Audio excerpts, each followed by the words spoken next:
Hi, എല്ലാവർക്കും നമസ്കാരം. അപ്പം സത്യത്തിൽ പറഞ്ഞാൽ നമ്മുടെ സിനിമാ മേഖലയിൽ വല്ലാതൊരു പ്രതിസന്ധിയും ഇഷ്യൂസൊക്കെ നടക്കുന്ന ഒരു ടൈമാണ്. എല്ലാവർക്കും അറിയാം. വല്ലാത്തൊരു എന്താ പറയുക, വിഷമത്തിലും ഒക്കെ ശരിക്കും പറഞ്ഞാൽ ഞങ്ങളുടെയൊക്കെ മനസ്സിലിപ്പോൾ ശരിക്കും പറഞ്ഞാൽ നല്ലൊരു വിഷമവും ആങ്സൈറ്റിയും ഒക്കെ ഉണ്ട്. അമ്മയിൽ ഇന്നലെ എല്ലാവരും ഒരു കൂട്ടരാജിവെക്കലും ഒക്കെ ഉണ്ടായി. ഞാൻ പക്ഷേ ഇന്നിപ്പം എനിക്ക് കുറച്ച് കാര്യങ്ങളൊക്കെ പറയാനുണ്ട്. പക്ഷേ ഇന്ന് ഞാൻ സ്പെഷ്യലായിട്ട് വന്നിരിക്കുന്നത് ഒരു കാര്യം പറയാനാണ്. ഇപ്പോൾ നിങ്ങൾ ആദ്യം കണ്ടല്ലോ ഒരു വീഡിയോ. ആ വീഡിയോ നിങ്ങൾക്ക് കുറേ പേർക്കൊക്കെ അറിയാമായിരിക്കുമെങ്കിലും കുറേ പേർക്ക് അറിയില്ല. അതൊന്ന് ക്ലിയർ ചെയ്യാനാണ്. കാരണം എൻ്റെയൊക്കെ തന്നെ മനുവിൻ്റെയും എൻ്റെയൊക്കെ ഫാമിലി ഗ്രൂപ്പിലൊക്കെ വളരെ ചർച്ച ചെയ്തൊരു സാധനമാണ്. ഒരുപാട് സ്ഥലത്ത് എനിക്ക് ഒത്തിരി പേര് അയച്ചു തന്നു. ഇതൊരു വലിയ ട്രോളായിട്ട് വന്നുകൊണ്ടിരിക്കുന്നുണ്ട്. എൻ്റെ സിസ്റ്റേഴ്സിൻ്റെ ഒക്കെ ഓഫീസിലൊക്കെ എല്ലാവരും ചോദിക്കുന്നുണ്ട് സംഭവമൊക്കെ. അപ്പോൾ അതെനിക്കൊരു ഒരു ക്ലാരിറ്റി തരണമെന്നുണ്ട്. അതിനാണ് ഞാൻ ഈ പറയുന്നത്. എന്താ സംഭവം എന്ന് വെച്ചിട്ടുണ്ടെങ്കിൽ, സിദ്ദിഖയുടെ മകൻ സാപ്പി മരിച്ച സമയത്ത് ബാക്കി എല്ലാ സഹപ്രവർത്തകരൊക്കെ ഇവിടെ ഉള്ളവരൊക്കെ പോയിട്ടുണ്ടായിരുന്നു. പക്ഷെ എനിക്ക് അന്ന് പോകാൻ പറ്റില്ല. ഞാൻ പനിയായിട്ട് കിടക്കുമായിരുന്നു. അപ്പോൾ ആ സമയത്ത് എനിക്ക് പോകാൻ പറ്റാത്തതുകൊണ്ട് പിന്നെ നമ്മൾ കാണുന്നത് നമ്മുടെ ജനറൽ ബോഡി സമയമാണ് അമ്മയുടെ. അന്ന് ഇക്ക വന്നിട്ടുണ്ടായിരുന്നു.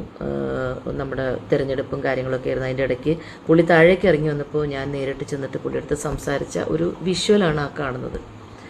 സാപ്പി എന്ന് പറയുമ്പോൾ എനിക്ക് ഒരുപാട് അവൻ കുഞ്ഞായിരിക്കുമ്പോൾ ഞാനും എൻ്റെ അമ്മച്ചിയും കൂടെ ഒരു വർക്ക് ഞങ്ങൾ കഴിഞ്ഞ് തിരിച്ചു വരുമ്പോൾ എൻ്റെ അമ്മയും ഞാനും കൂടെ സിദ്ദിഖയുടെ വീട്ടിൽ കയറി ആലുവയിൽ. അപ്പോൾ ഇക്കയുടെ ഉമ്മ, ഇക്കയുടെ വൈഫ്, മരിച്ചുപോയ വൈഫും ഒക്കെ ഉണ്ടായിരുന്നു. അപ്പോൾ ഇക്ക വരണ വഴി വിളിച്ച് പറഞ്ഞു, ഉമ്മ ഇത്തിരി പരിപ്പേറി ഉണ്ടാക്കി വെക്കണം കേട്ടോ, അവൾക്ക് ഭയങ്കര ഇഷ്ടം, അവളുടെ അപ്പച്ചൻ്റെ ഭയങ്കര ഫേവറേറ്റ് ആണെന്ന് പറഞ്ഞിട്ടുണ്ട്, നമുക്കിഷ്ടമുള്ള പരിപ്പേറി ഉമ്മ ഒന്ന് ഉണ്ടാക്കി വെക്കുമെന്ന് പറഞ്ഞു. ഞങ്ങൾ ചെന്ന് വന്ന് ഞാനും എൻ്റെ അമ്മച്ചിയും അവിടെ നിന്ന് ആ ഉമ്മയുടെ കയ്യിൽ നിന്ന് ഭക്ഷണമൊക്കെ മേടിച്ച് കഴിച്ച്. സാപ്പി അന്ന് ഒരു ലക്സ് സോപ്പും കൊണ്ട് പിടിച്ചുകൊണ്ട് നടക്കുന്ന ഒരു കുഞ്ഞ് മോനെയാണ് ഞാനന്ന് കണ്ടത്. എനിക്ക് ഭയങ്കര അവനോട് സ്നേഹവും ലാളനയൊക്കെ ഞാൻ ഒരുപാട് എന്താണ് പറയുന്നത്, അവനെ കുറേ നേരം അവൻ്റെ അടുത്തിരുന്ന് കളിച്ചും ചിരിച്ചിട്ടൊക്കെയാണ് പോരുന്നത്. പിന്നെ അതിനുശേഷം ഒത്തിരി പ്രാവശ്യം അവനെ കണ്ടിട്ടുണ്ട്.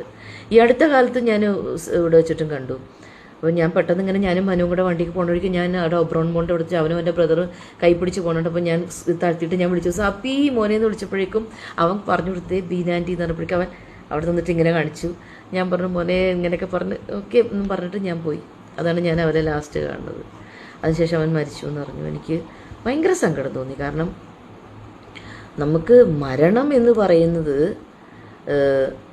ഓരോരുത്തരുടെ അവരുടെ ജീവിതത്തിലേക്ക് വരുമ്പോഴേ നമുക്കത് അറിയാൻ പറ്റുള്ളൂ. മറ്റുള്ളവർക്ക് പുറത്തുനിന്ന് നമുക്കത് ഭയങ്കര തമാശയാക്കാം, പലതും ചെയ്യാം. മനസ്സിലായില്ലേ? എൻ്റെ അപ്പച്ചൻ മരിച്ചപ്പോഴും എൻ്റെ സ്മൂത്ത് സിസ്റ്ററുടെ മകൻ മരിച്ചപ്പോഴൊക്കെ ഇക്ക എന്നെ വിളിച്ച് സമാധാനിപ്പിച്ചിട്ടുണ്ട്. അതൊക്കെ നമ്മൾ എന്താ പറയുക, നമ്മളോടുള്ള ഒരു എന്താ പറയുക, ഒരു സഹോദരി എന്ന നിലയിൽ, ഒരു കുടുംബത്തിലൊരു അംഗം എന്ന നിലയിൽ ഞാൻ എന്നെ കാണുന്നതുകൊണ്ടാണ്. അല്ലാതെ എല്ലാവരും ഇപ്പം ഇക്കയുടെ പേരിലൊരു ഇത് വന്നു, ഞാൻ സമ്മതിക്കുന്നു.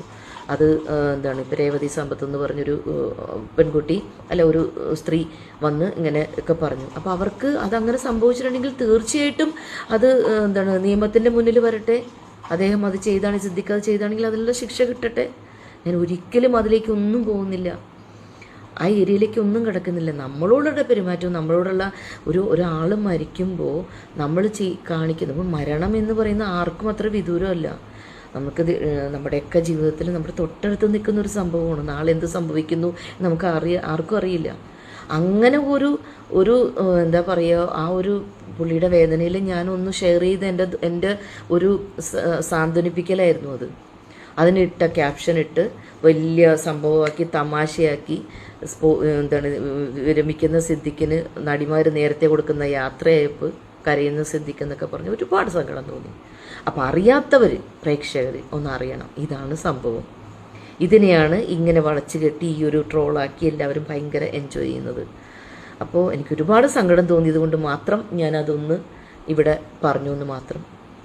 ഓക്കെ, എനിക്ക് ഒത്തിരി കാര്യങ്ങൾ പറയാനുണ്ട്. ഞാനൊരു ചാനലിൽ എന്തായാലും ഞാൻ സംസാരിക്കും, ഞാനൊരു പത്രത്തിൽ സംസാരിച്ചിട്ടുണ്ട് എനിക്ക് പറയാനുള്ള കാര്യങ്ങൾ.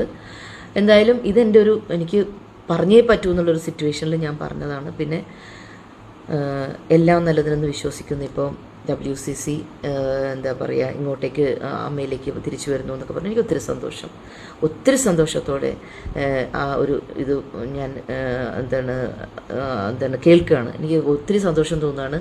അവരൊക്കെ തിരിച്ചു വരട്ടെ. ഇനി ഏറ്റവും ഞാൻ പറയുന്നത്, ആർക്കും ഒരു ഒരു എന്താണ് നല്ലൊരു കറ തീർത്ത ഒരു സംഘടനയായിട്ട്, വളരെ സുതാര്യമായ ഏറ്റവും ബ്യൂട്ടിഫുള്ളായിട്ടുള്ള ഒരു സംഘടനയായിട്ട് അമ്മ വരണമെന്നും ആത്മാർത്ഥമായിട്ട് ആഗ്രഹിക്കുന്നു. എത്രയും പെട്ടെന്ന് എല്ലാ പ്രശ്നങ്ങളും സോൾവ് ആവട്ടെ. നമുക്ക് എന്താ പറയുക, കുറ്റം ചെയ്തവരാരാണെങ്കിലും അവർ നിയമത്തിൻ്റെ മുന്നിൽ വരട്ടെ. അത് തന്നെയാണ് എൻ്റെയും ആഗ്രഹം. തീർച്ചയായിട്ടും അമ്മ ഇനിയും ഒത്തിരി സ്ട്രോങ് ആയിട്ട് മുന്നിലേക്ക് വരുമെന്ന് ഞാൻ ആത്മാർത്ഥമായിട്ട് വിശ്വസിക്കുന്നു. എല്ലാവർക്കും നന്മകൾ വരട്ടെ. Thank you.